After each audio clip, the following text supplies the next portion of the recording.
Ricky Hamm, a 50-year-old medevac helicopter pilot, used a walker to step through the sliding doors Friday afternoon toward his parked car outside UAB Hospital. A nephew held a welcome home sign and police motorcycles waited with lights flashing to escort him home. Hamm stopped briefly to answer questions from reporters. "Right now, it's still kind of surreal," said Hamm, who first fell ill in January. "It's been a long journey. I guess I haven't really fathomed that it's coming to an end. But it's slowly starting to give me butterflies." Family members and first responders cheered, as Hamm was discharged on Friday. His total stay of 187 days is the longest for any COVID patient treated at UAB. Hamm's journey was not only long, but it was also exceptionally fraught. He spent almost 5 months on life support, hitched to an ECMO machine, which stands for extracorporeal membrane oxygenation. The machine takes a patient's blood, filters out carbon dioxide, adds oxygen and pumps it back in, allowing the heart and lungs to rest. Patients on ECMO have tubes surgically inserted in veins and arteries and must be closely monitored for infections and organ failure.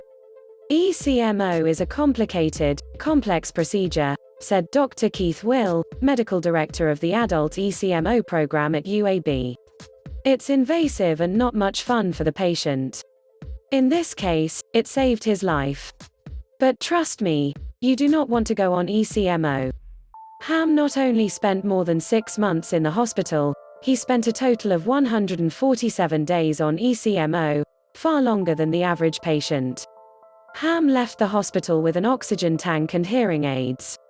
He suffered hearing loss during his battle with COVID but was able to answer questions with the assistance of a listening device and his wife, Shannon Hamm. She said her husband spent months close to death before finally turning the corner. "He had a lot of support from family and friends," said Shannon Hamm. "We were not sure how it was going to go at first. He was basically out of it for about 4 months. Once he woke up and joined the fight, things got a lot better. Then we knew he was going to make it." Hamm worked as a medevac helicopter pilot for 17 years and transported many sick and injured people to the UAB over the years. He and several coworkers fell ill with COVID in January, right after he received the first dose of the vaccine. Hamm felt his first symptoms on January 5 and went into the hospital on January 10. "When it first started, we just thought we'd be here a couple of weeks and it won't be that long," Shannon Hamm. "But it turned into a long ordeal."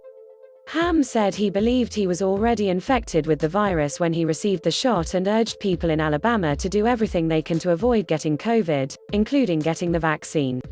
Alabama has the lowest rate of COVID vaccination in the country.